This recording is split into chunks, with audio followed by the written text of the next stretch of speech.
Hello everyone, आज हम the limitation act 1908 का सेक्शन 10 पढ़ेंगे। सेक्शन 10 की हेडिंग है suits against express trustees and their representatives. Heading से ही जाहिर हो रहा है कि ये सेक्शन हमें किसी ट्रस्ट के एक्सप्रेस ट्रस्टीज और उनके रिप्रेजेंटेटिव्स के अगेंस्ट सूट फाइल करने के लिए लिमिटेशन के बारे में बताएगा।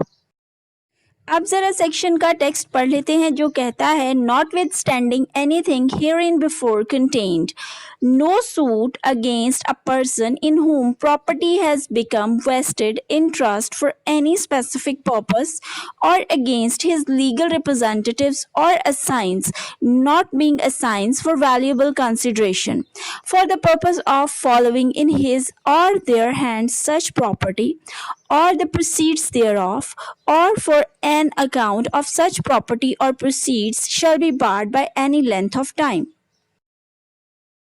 अगर इस सेक्शन को हम सादा लफ्ज़ों में समझने की कोशिश करें तो ये कहता है कि इस एक्ट में इस सेक्शन से पहले जो कुछ भी दिया गया है इसके बावजूद एक्सप्रेस ट्रस्टी और इसके रिप्रेजेंटेटिव्स या असाइंस के अगेंस्ट कभी भी सूट फाइल किया जा सकता है। इसके लिए कोई लिमिटेशन पीरियड नहीं है। इस सेक्शन को समझने के लिए हम लिमिटेशन लॉ में दिए गए जनरल रूल को देखते हैं जो इस एक्ट के सेक्शन 3 में दिया गया है, जिसके मुताबिक अगर कोई सूट, अपील या एप्लीकेशन को फर्स्ट शेड्यूल में दिए गए लिमिटेशन पीरियड के बाद फाइल किया जाए तो कोर्ट इसे डिसमिस कर देगी, जिससे ये बात क्लियर हो जाती है कि ऐसा कोई सूट या प्रोसीडिंग नहीं है जिसके लिए लिमिटेशन पीरियड डिटरमिन्ड ना हो।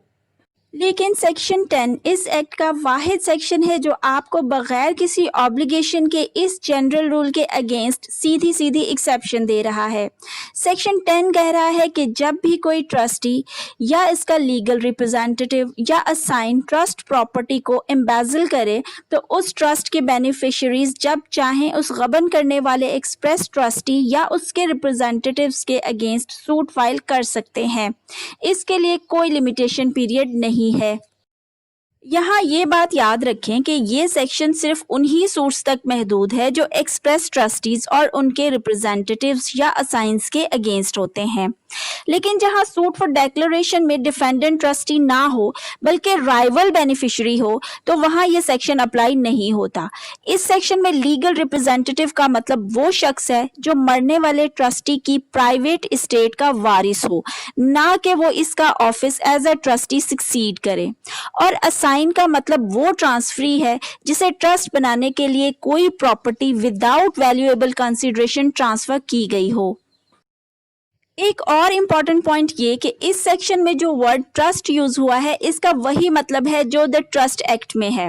लेकिन लिमिटेशन एक्ट के सेक्शन 10 की एप्लीकेशन की हद तक ट्रस्ट सिर्फ एक्सप्रेस ट्रस्ट को ही माना जाएगा।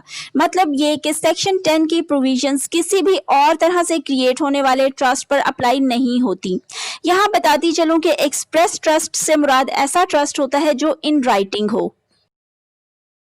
याद रखें सेक्शन 10 सिर्फ एक्सप्रेस ट्रस्ट की बात कर रहा है जो किसी स्पेसिफिक पर्पस के लिए क्रिएट किया गया हो। ये सेक्शन साफ साफ कहता है कि जब कोई प्रॉपर्टी किसी स्पेसिफिक पर्पस के लिए एक शख्स दूसरे को विदाउट वैल्यूएबल कंसिडरेशन ट्रांसफर नहीं करेगा इसे ट्रस्ट नहीं माना जाएगा। यानी ट्रस्ट के लिए जरूरी है कि प्रॉपर्टी किसी स्पेसिफिक पर्पस के लिए विदाउट वैल्यूएबल कंसिडरेशन ट्रांसफर हो, क्योंकि अगर प्रॉपर्टी वैल्यूएबल कंसिडरेशन के साथ ट्रांसफर होगी तो वो सेल बन जाएगी और जहां इस तरीके से बनने वाले ट्रस्ट के ट्रस्टी के खिलाफ सूट फाइल किया जाएगा वहां लॉ ऑफ लिमिटेशन का कोई अमल दखल नहीं होगा। अब सेक्शन का दूसरा हिस्सा पढ़ लेते हैं जो कहता है कि किसी हिंदू, मोहम्मदन या बुद्ध मजहब के किसी मजहबी या खैराती वजीफे पर मुश्तमिल किसी भी प्रॉपर्टी को किसी स्पेसिफिक पर्पस के लिए ट्रस्ट में दी गई प्रॉपर्टी समझा जाएगा और ऐसी किसी भी प्रॉपर्टी का मैनेजर उसका ट्रस्टी माना जाएगा। उम्मीद करती हूँ आपको द लिमिटेशन एक्ट 1908 का सेक्शन 10 समझ आ गया होगा। अगर कोई पॉइंट समझ में ना आया हो तो आप कमेंट्स में पूछ सकते हैं।